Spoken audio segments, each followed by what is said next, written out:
Hello everyone, welcome to SP studies. जैसा कि आपको पता है, सतीश सर अपने चैनल संस्कार टेक्निकल में हर रात 8 बजे पॉलिटेक्निक के एग्जाम में आने वाले इंपॉर्टेंट क्वेश्चंस की एक क्विज लेते हैं, जिसमें से फिजिक्स के क्वेश्चन का डिस्कशन मैं अपने चैनल पे करवाता हूं। तो आइए शुरू करते हैं फिजिक्स का पहला और आपके क्विज का छठा क्वेश्चन। आप देख पा रहे होंगे बोर्ड पर कि यदि एक म्यू आर आपेक्षिक चुंबकशीलता यानी कि रिलेटिव परमिएबिलिटी वाला एक मटीरियल किसी सॉलिनॉइड में डाला जाता है और उसमें करंट भी ऑब्वियसली फ्लो होती है, जिसको क्वेश्चन में मेंशन नहीं किया गया है। एनीवेज, तो कॉइल के अंदर चुंबकीय क्षेत्र तीव्रता यानी कि मैग्नेटिक फील्ड इंटेंसिटी का मान क्या होगा? Mu R N I, mu not into mu R N I या फिर एन आई। तो सही आंसर है mu not into mu R N I. Now कैसे? आपको तो पता ही है कि जब एक सॉलिनॉइड में आई करंट को फ्लो किया जाता है तो उसके अंदर उत्पन्न चुंबकीय क्षेत्र तीव्रता म्यू नॉट एन आई होती है, जहां की एन टर्न डेंसिटी है और आई करंट है, लेकिन तब जब अंदर कोई मटेरियल नहीं होता है। जैसा कि पिछली वीडियो में मैंने बताया था कि जब किसी पदार्थ को एक एक्सटर्नल मैग्नेटिक फील्ड के अंदर चुंबकीय क्षेत्र के प्रभाव के अंदर रखते हैं तो उसके अंदर के जितने डोमेन हैं, जो एटॉमिक साइज के चुंबक हैं, वो सभी एक डायरेक्शन में मुड़ जाते हैं और उन सभी का मैग्नेटिक मोमेंट एक ही डायरेक्शन में हो जाता है। उससे क्या होता है कि पदार्थ का खुद का भी एक मैग्नेटिक फील्ड बन जाता है। तो कुछ ऐसा होता है कि ये सॉलिनॉइड है, इसमें करंट फ्लो करा रहे हैं, तो करंट के कारण और करंट और वैक्यूम के कारण एक मैग्नेटिक फील्ड भी बनता है, और जो मटेरियल कोर हम लोग डाले हैं उससे भी एक मैग्नेटिक फील्ड बन जाता है और वो उसके साथ ऐड हो जाता है, यानी कि बढ़ जाता है, राइट। तो ये डिपेंड करता है कि मटेरियल कैसा है। हर मटेरियल के लिए म्यू आर का मान यानी आपेक्षिक चुंबकशीलता का मान अलग अलग होता है। तो जब आप मटेरियल डाल देते हैं तो अंदर का जो मैग्नेटिक फील्ड है वो म्यू आर टाइम्स चेंज हो जाता है। यानी कि कोई मटेरियल डालने से पहले जब उसके अंदर एयर या फिर वैक्यूम है, तो अगर चुंबकीय क्षेत्र तीव्रता म्यू नॉट एन आई थी, तो कोई मटेरियल डाल देने के बाद जो नई चुंबक क्षेत्र है, नई चुंबकीय क्षेत्र तीव्रता है, वो mu not into mu R N I हो जाती है। ये म्यू आर कहाँ से आया? तो ये म्यू आर डिपेंड करता है अंदर जो मटेरियल डाले हैं उसके कारण अपना एक अलग चुंबकीय क्षेत्र होता है उस पर, राइट। तो अब आगे बढ़ते हैं और नेक्स्ट क्वेश्चन देखते हैं। चलिए, तो ये है आपका नेक्स्ट क्वेश्चन। मैग्नेटिज्म जो है ना, वो आपको थोड़ा सा कंफ्यूज करेगा, क्योंकि मैग्नेटिज्म में भौतिक राशियाँ ही बहुत सारी हैं और सबका नाम मिलता जुलता है, ठीक है। जैसे सैमसंग के फ़ोन्स आते हैं ना, आजकल फ़ोन्स के नाम मिलते जुलते आते हैं, फिर भी आप लोग जिनको इंटरेस्ट है वो लोग याद रख लेते हैं। तो थोड़ा सा आपको मेहनत करना पड़ेगा। तो यहाँ पे क्या है, किसी पदार्थ की चुंबकीय प्रकृति, ठीक है, ये एक नई भौतिक राशि है, 0.5 है, तो उसकी आपेक्षिक चुंबकशीलता जो कि पिछले क्वेश्चन में मैंने बताया था म्यू आर, वो क्या होगा। ये क्वेश्चन इतना आसान है ना कि बस 5 सेकंड में बन जाएगा, बस आपको इसकी जानकारी होनी चाहिए। तो बन तो जाएगा बहुत आसानी से, लेकिन थोड़ा सा समझ लीजिए कि ये चुंबकीय प्रकृति क्या है। देखिए, ये है एक परिनालिका। तो परिनालिका में जब आप धारा प्रवाहित करते हैं तो चुंबकीय क्षेत्र बनता है और उसके अंदर आप एक मटेरियल डाल दिया आपने, तो इस मटेरियल में क्या उत्पन्न हो जाता है? चुंबकन। चुंबकन के बारे में भी मैं बता चुका हूं, जो लोग कंटिन्यूअसली वीडियोस देख रहे होंगे उनको पता होगा। तो इसमें जो चुंबकन उत्पन्न होता है वो भी मैं बता देता हूं कि इकाई आयतन में उत्पन्न होने वाले चुंबकीय आघूर्ण को चुंबकन कहते हैं, ठीक है। यूनिट वॉल्यूम में जितना मैग्नेटिक मोमेंट होता है उसको कहते हैं चुंबकन यानी मैग्नेटाइजेशन। तो अंदर जो पदार्थ रखेंगे उस पर तो एक मैग्नेटिक फील्ड बाहर से काम कर रहा है और उससे क्या हो जाएगा, इसमें मैग्नेटाइजेशन प्रोड्यूस हो जाएगा, चुंबकन प्रोड्यूस हो जाएगा। तो ये जो मैग्नेटाइजेशन है वो डिपेंड करता है पदार्थ की चुंबकीय प्रकृति, जिसको कहते हैं मैग्नेटिक ससेप्टिबिलिटी। ससेप्टिबल क्या होता है? मान लीजिए मैं बोलता हूँ I am susceptible to cold, तो इसका मतलब क्या होगा कि मुझे सर्दी जल्दी लग जाती है, मैं जल्दी अफेक्ट हो जाता हूं सर्दी से। तो जिसकी मैग्नेटिक ससेप्टिबिलिटी यानी चुंबकीय प्रकृति ज्यादा होगी उसमें मैग्नेटाइजेशन भी ज्यादा होगा। तो ये जो मैग्नेटाइजेशन इसमें हो रहा है वो इसकी चुंबकीय प्रकृति का समानुपाती होता है।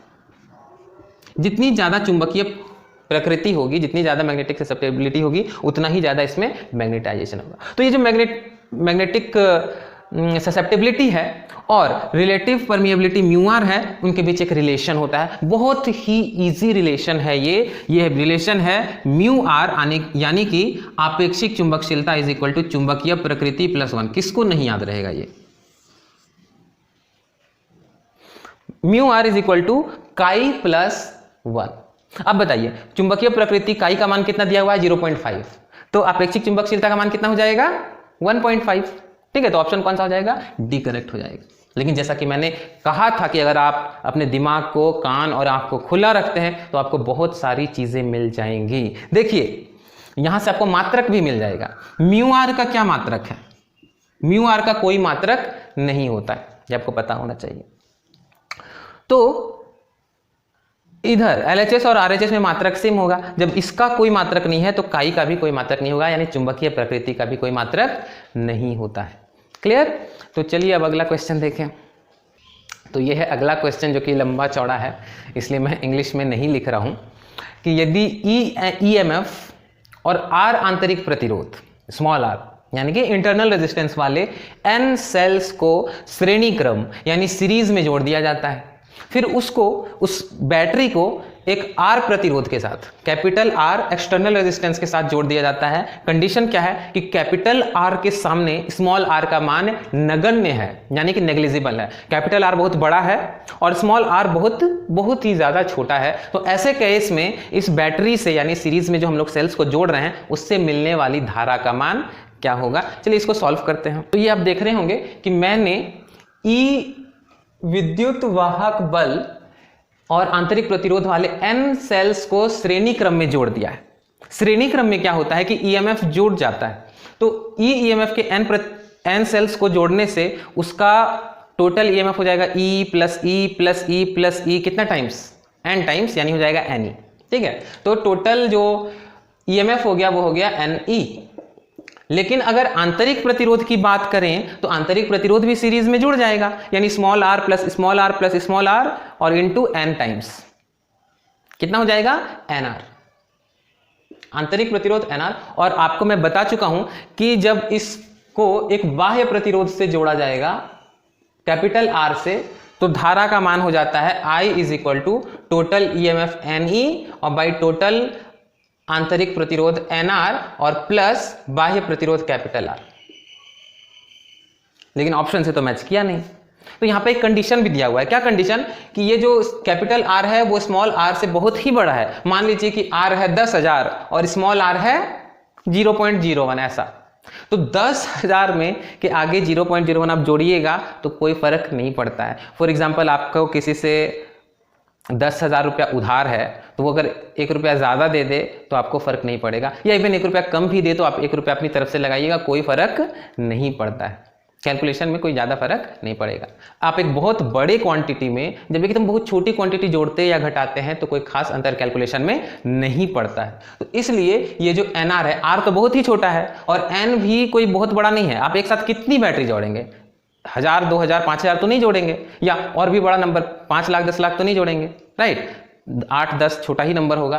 तो इसका मतलब कि ये जो NR है वो कैपिटल R के सामने नेग्लिजिबल है, ये क्वेश्चन में ही दिया गया है। तो जब नेग्लिजिबल है तो हटा दीजिए, I is equal to NE और बाई R।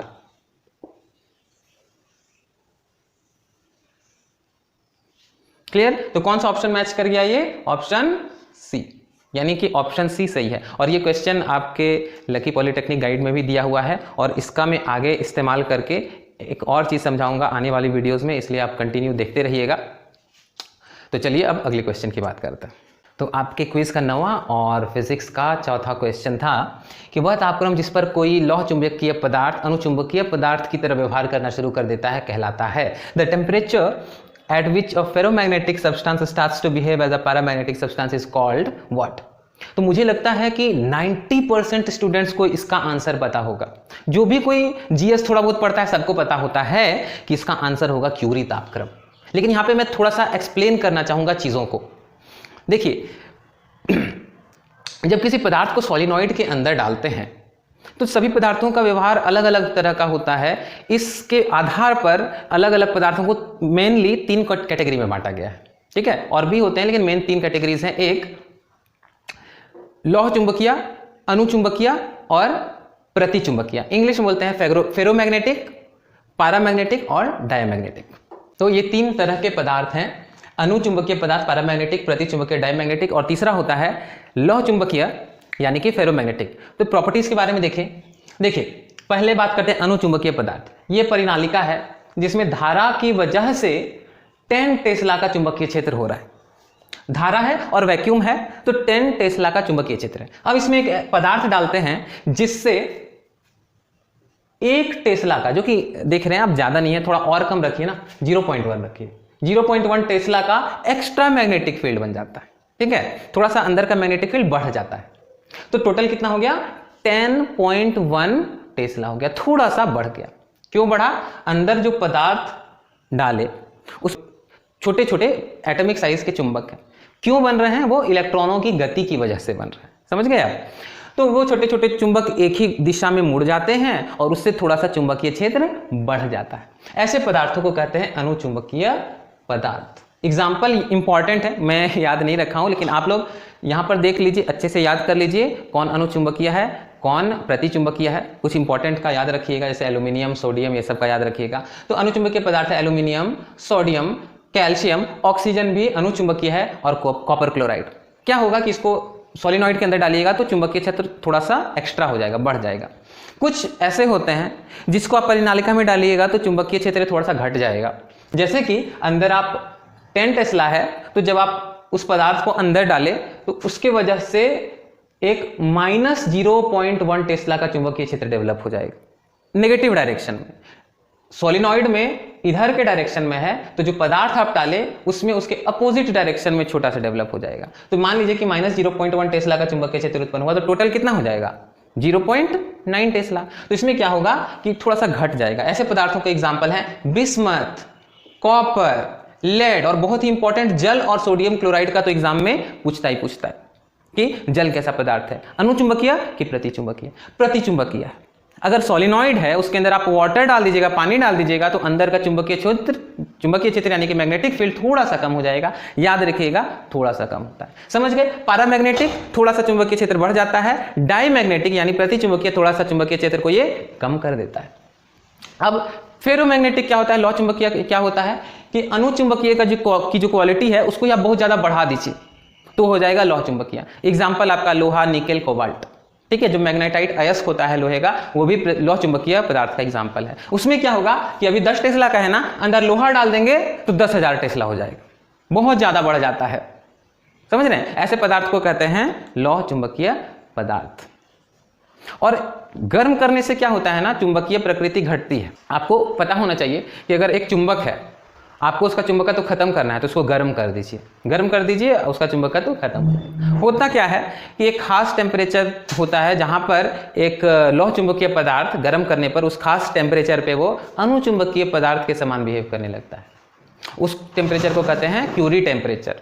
ये याद रखिए कि पदार्थ की जो चुंबकीय प्रकृति काई है वो टेम्परेचर का व्युत्क्रमानुपाती होती है। Chi inversely proportional to T, temperature kelvin में होना चाहिए। और ये जो आपके सामने लिखा हुआ है chi is equal to C into mu naught by T. Mu naught आप जानते हैं मुक्त आकाश की चुंबकशीलता है, सी को बोलते हैं क्यूरी नियतांक, और ये जो आपके सामने लिखा हुआ है इक्वेशन उसको बोलते हैं क्यूरी का नियम। क्यूरी का नियम क्या है? काई यानी चुंबकीय प्रकृति, magnetic susceptibility is equal to C into mu naught by T. ठीक है, यह है क्यूरीज लॉ। आपका जो लास्ट क्वेश्चन है बहुत प्यारा सा क्वेश्चन है, सिर्फ आपको क्या करना है, इक्विवेलेंट रेजिस्टेंस निकालना है। और ये क्वेश्चन ना बहुत पॉपुलर क्वेश्चन है, देखने में मुश्किल और सॉल्व करने में आसान। अभी तो मैं समझाऊंगा तो आपको समझने में हो सकता है थोड़ा दिमाग लगाना पड़े, बट एक बार समझ गए तो ये पिक्चर जहां आप देखिएगा आप आंसर समझ जाएंगे। तो देखिए यहां पर आपको करना क्या है, ध्यान से देखिए कि ये जो तार है ना, इसमें बीच में कोई प्रतिरोध नहीं है, और जब बीच में कोई प्रतिरोध रेजिस्टेंस नहीं है तो पोटेंशियल भी चेंज नहीं होगा। जब आप एक तार में को कनेक्ट कर दिए हैं और उसमें प्रतिरोध नहीं है तो उसका ये सिरा और इस सिरा का विभवांतर सेम होगा, क्योंकि आर रेजिस्टेंस होने से विभवांतर आई आर से चेंज हो जाता है, और जब आर 0 है तो विभवांतर में कोई डिफरेंस नहीं होगा। तो ये VA है तो ये भी देखिए, ये इधर से आए कोई रेजिस्टेंस नहीं, ये भी VA हो गया। और इसको मान लिए, ये जो सेकंड वाला पॉइंट है इसका विभव को मान लिए VB। तो VB से इस तार के थ्रू जब चल के आए, बीच में कोई रेजिस्टेंस नहीं है और यहां पहुंच गए, तो इसका भी विभवांतर VB होगा। इतना क्लियर है? और अगर इतना क्लियर है तो ध्यान दीजिए कि ये जो पहला वाला रेजिस्टेंस है इसका एक सिरा VA से जुड़ा हुआ है और दूसरा सिरा VB से जुड़ा हुआ है। या और जो दूसरा रेजिस्टेंस है 2 ओम का, उसका एक सिरा VA से जुड़ा हुआ है और दूसरा वाला VB से जुड़ा हुआ है, और ये जो तीसरा वाला रेजिस्टेंस है उसका भी एक सिरा VA से और दूसरा सिरा VB से जुड़ा हुआ, यानी कि तीनों के तीनों रेजिस्टेंस का एक सिरा VA से और दूसरा सिरा VB से जुड़ा हुआ है। तो जब तीनों रेजिस्टेंस का एक सिरा VA से जुड़ा हुआ है और एक सिरा VB से जुड़ा हुआ है, तो इस फिगर को आप ऐसे भी बना सकते हैं। तो ये किस में हो जाएगा? समानांतर क्रम में हो जाएगा। और जब 2 ओम के 3 प्रतिरोध समानांतर क्रम में हो तो उनका समतुल्य प्रतिरोध कितना हो जाएगा? 2/3, यानी कि सी जो है वो करेक्ट हो जाएगा। तो आज का ये आखिरी क्वेश्चन था। पिछले वीडियो में मैंने आपसे क्वेश्चन पूछा था कि एक पदार्थ है जिसका आयतन है 5 मीटर क्यूब और उसका जो कुल चुंबकीय आघूर्ण यानी कि मैग्नेटिक मोमेंट है वो 100 एम्पियर मीटर स्क्वायर है, तो उसका चुंबकन क्या होगा? चुंबकन यानी मैग्नेटाइजेशन, एम का फॉर्मूला मैंने बताया था टोटल मैग्नेटिक मोमेंट यानी कि कुल चुंबकीय आघूर्ण बटा आयतन। तो कुल चुंबकीय आघूर्ण मैंने बताया 100 है और कुल आयतन कितना है? 5, राइट। तो इसका चुंबकन यानी कि मैग्नेटाइजेशन कितना हो जाएगा? 100/5 यानी कि 20 एम्पियर प्रति मीटर। तो ये आपका आंसर था, which is very easy to calculate. तो आज का क्वेश्चन क्या होगा? आज का क्वेश्चन होगा कि एक पदार्थ जिसकी चुंबकीय प्रकृति -0.2 है, जिसकी मैग्नेटिक ससेप्टिबिलिटी -0.2 है, उसकी रिलेटिव परमिएबिलिटी यानी आपेक्षिक चुंबकशीलता क्या होगी? आई डोंट थिंक कि इसमें ऑप्शंस देने की ज़रूरत है, आप लोग सीधे बना सकते हैं। प्लीज़ कमेंट बॉक्स में अपना आंसर लिखें और thanks for watching, signing off.